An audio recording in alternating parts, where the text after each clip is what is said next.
हर नाम कथा नित सुनिए, हर हर नाम कथा नित सुनिए, हर हर नाम कथा नित सुनिए, हर हर नाम कथा नित सुनिए, हर हर नाम कथा नित सुनिए, हर हर नाम कथा नित सुनिए।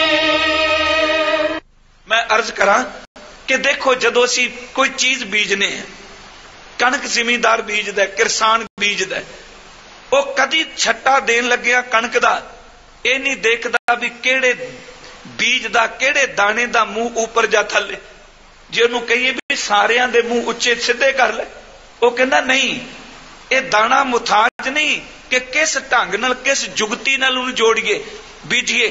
वो कहंदा दो गल्लां चेते रखो, जमीन वत्तर ते होवे, जमीन जरखेज होवे, दाना भावें सीधा डिग पै ते दाना भावें पुट्ठा डिग पै, जमीन विच ताकत नहीं है कि वह पुट्ठे डिगे हुए दाने विचों भी अंकुर सीधा बाहर कर देती है। दाना किवें भी डिगा पर अंकुर बाहर निकलदा है। मैं अर्ज करा भावना दी धरती होवे, शरदा दी जरखेज जमीन होवे, तू सवासा नाल जप लै, तू तुरकिटी च ध्यान धर के तिरकुटी जप लै, तू भावें उस तरह रसना नाल जप लै, सच एवे तू चुप करके जप लै, बीज जिमें मर्जी सट जी पर मालक मेहर करेगा, उहदे चों अंकुर जरूर निकलेगा। भाई साहब नूं पुछया गया कि जिहड़े शब्द दा रोज अभ्यास करदे सानू उन्हां बारे दसो। बड़े सोहने बचन भाई साहब ने कहे, कहंदे देखो एक तां इहदी कदर आम बंदे नूं नहीं। मैं अगे अर्ज कीती, पुछया जी क्यों? कहंदे असल विच एक हीरा कीमती किसे बंदे कोल होवे, आम बंदे नूं ओहदी कदर नहीं, पर जदों हीरे नूं वेचण वास्ते वो बाजार भी जांदा है ते जोरी उस हीरे नूं देखण तो बाद एक गल कहंदा, तू ये छोटा जिहा हीरा लैके आया ते अपने नाल कपड़े जां झोला कोई थैला लैके आया। पुछिए जी क्यों? कहंदा इस हीरे दी इतनी कीमत है कि ये पैसे तेरी जेब विच तेरी झोली च नहीं पैने, इहदे वास्ता बोरियां ते थैले चाहिए। बेनती सुनियो की है परचा शब्द का। आम लोकां दी नजर विच वाहिगुरू शब्द है जी, पर जिस दिन मालक दे घर विच इह शब्द दे अभ्यास दी कीमत पई, सच एवे दुनिया ते दीन, मैं दो लोकां दे सुख एक पासे होणगे, इहदी बख्शिश एक पासे होवेगी।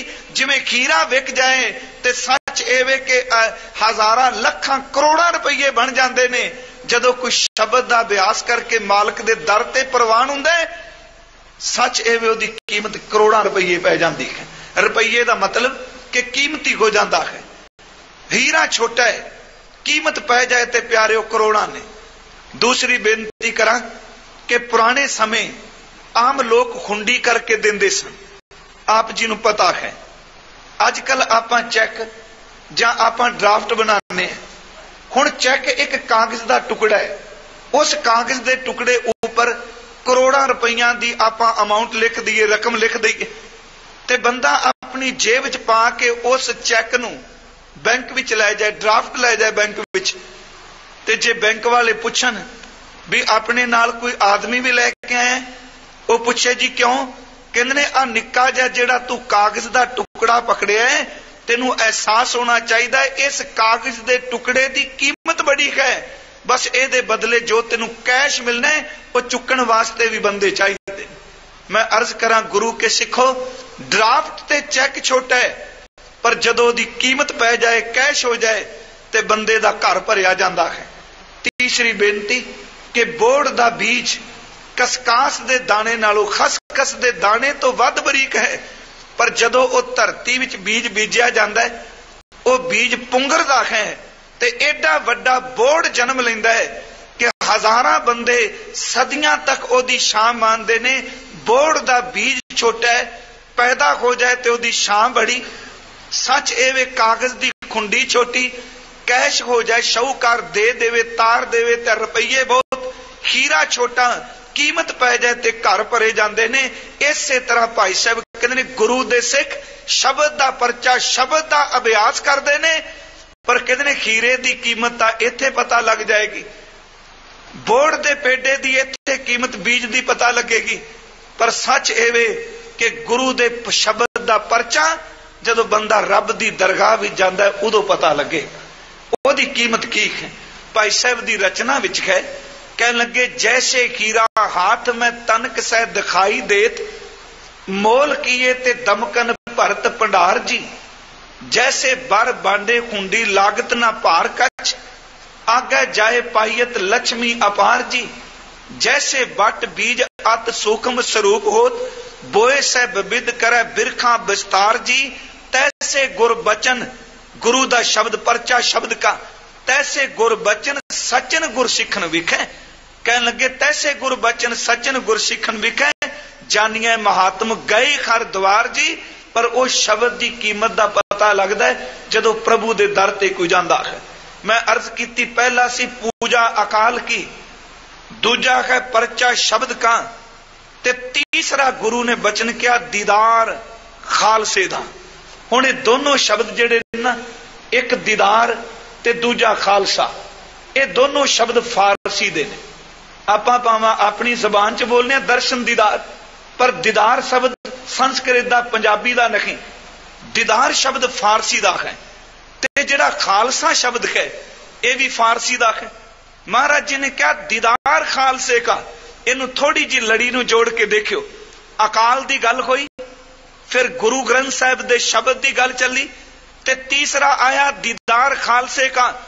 गुरु ग्रंथ साहिब दा शब्द ज्ञान संपन्न मौजूद है, अकाल जिहड़ा अदृष्ट सारियां थावां ते रमे है, पर ओदा साखियात जो कुछ बाणी च कहा है वो प्रैक्टिकल तौर ते किथे देखने को मिले।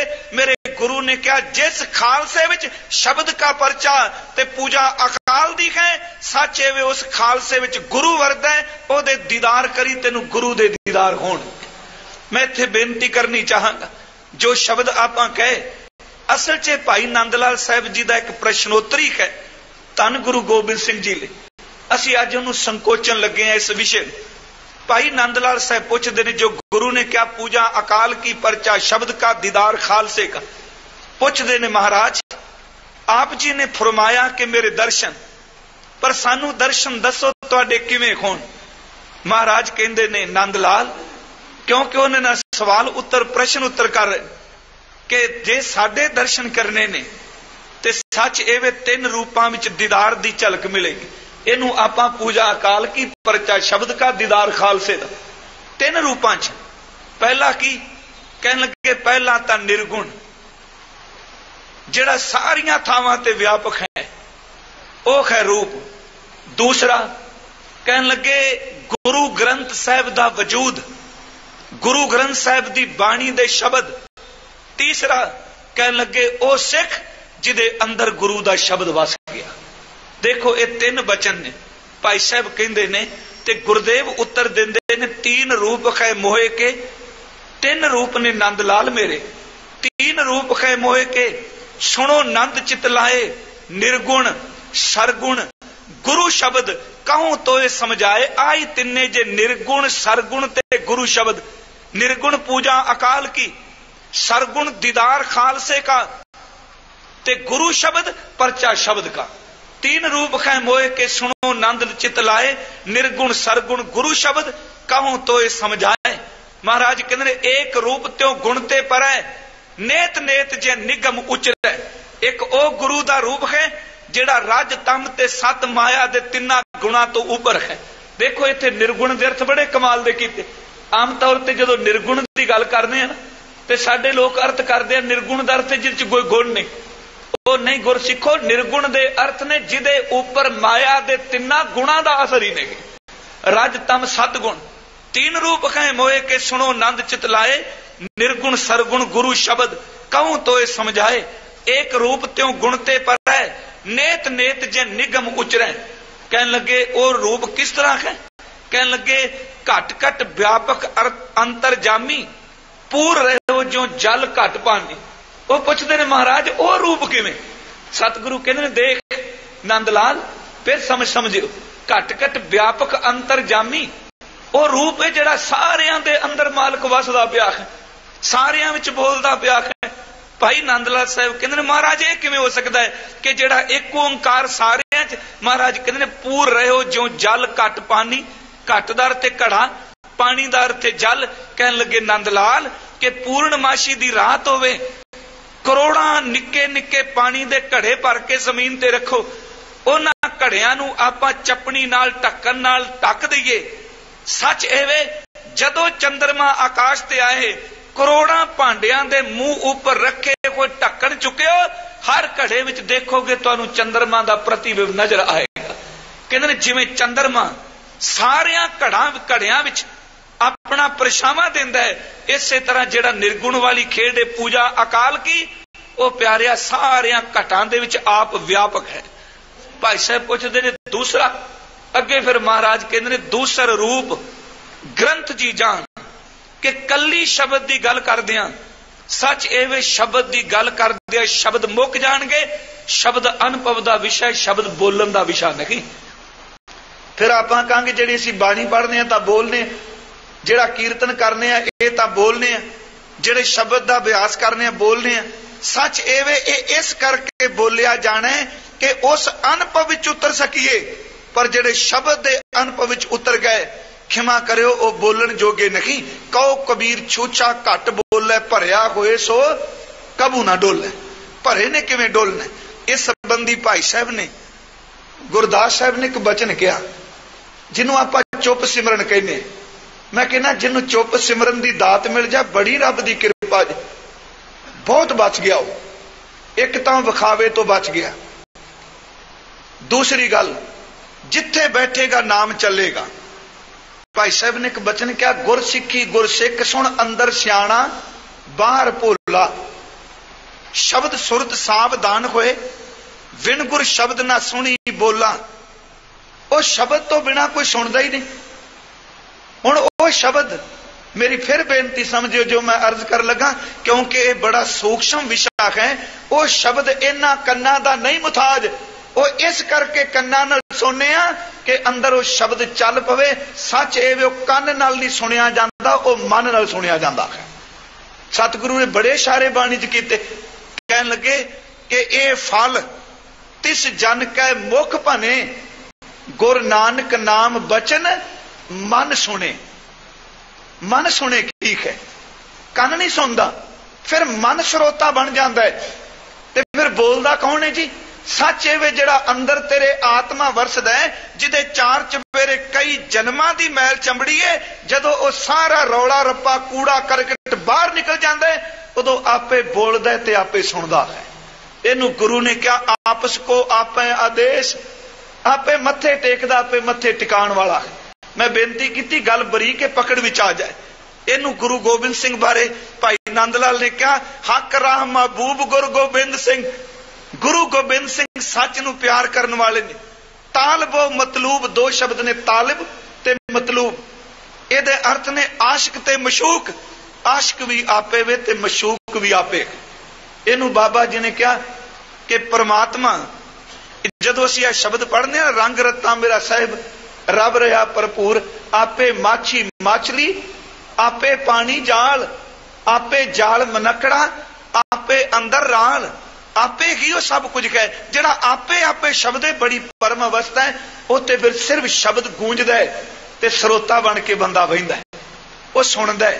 ते वो स्रोत 1 घंटे दी नहीं, 2 घंटे दी नहीं। मैनूं खिमा करियो मैं शब्द कह दियां, ਜਿਹੜੀਆਂ 4 पौड़ियां जप विच जपजी साहिब सुने दियां ने, उन्हां पौड़ियां दा संबंध केवल इन्हां शब्दां दे सुनन नाल नहीं। वो पौड़ियां ओ ने कि जदों अंदरों मन सुन लग पवे ते अवस्था की बन जाती।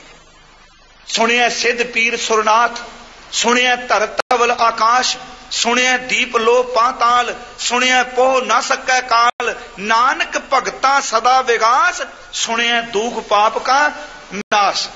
जी मैं फिर अपने प्रकरण नूं संकोच के महाराज कहते ने, देखो दूसरा रूप है गुरु ग्रंथ साहिब परचा शब्द का, दूसरा रूप ग्रंथ जी जान। नंदलाल इनो अंग मेरो कर्मा, कहते जिवें मेरे तो आ शरीर नूं छूना पिया ना, हथ लाना है, मेरियां उंगलां ने, मेरे पैर ने, इनू दे तारी जी पूजा वल मत ले जाना। कहते ने सच एवे कि किसे देह धारी दी पूजा ना करियो, गुरु ग्रंथ साहिब दा एक एक अखर मेरा अंग जानियो। मेरा शब्द अंग है। ते सच एवे मैं कल भी अर्ज की सी, जदों जोत रूप खेड वर्दी है उदों एक एक अंग है। ते तां ही असीं गुरु ग्रंथ साहिब नूं पन्ना नहीं कहिंदे, पेज नहीं कहिंदे, भावें साडे लोग लिखण लग पए पन्ना। इन्ना अंग दा मतलब की सी? अंग दा अर्थ कला कागज नहीं। एक गुरु ग्रंथ साहिब दा एक एक शब्द धन गुरु गोबिंद सिंह कहंदे ने कि दूसर रूप ग्रंथ जी जान, इनो अंग मेरो करमान, रोम रोम अक्षर सो लखो। एक एक अक्षर मेरा रोम है, मेरे रोम ना खंडित करी। तां ही क्या जाता है बाणी शुद्ध पढ़ो। रोम रोम अक्षर सो लहो, बात जथार्थ तुम सो कहो। जो सिख गुर दर्शन की चाह है, दर्शन करे ग्रंथ जी आ है। प्रभात समय करके स्नान, तीन प्रदक्षिणा करे सुजान। जो मम साथ करन चाहे बात, ग्रंथ जी पढ़े विचारे साथ। जिन्हें मेरे नाल गल करनी है वो गुरु ग्रंथ साहिब दे दर्शन करे। भाई नंद लाल साहब बड़े सूझवान ने, वो कहते महाराज ये गल तां हो गई, पर असी देह च जीने हैं। मेरी बेनती समझियो, असी देह च जीने हैं। आप जी ने फरमाया कि एक तां निर्गुण रूप, दूजा तुसी फरमाया कि शब्द रूप, ते जेड़ा मुख तुहाडा देखने पे असी पंजां तत्तां च जीने हां।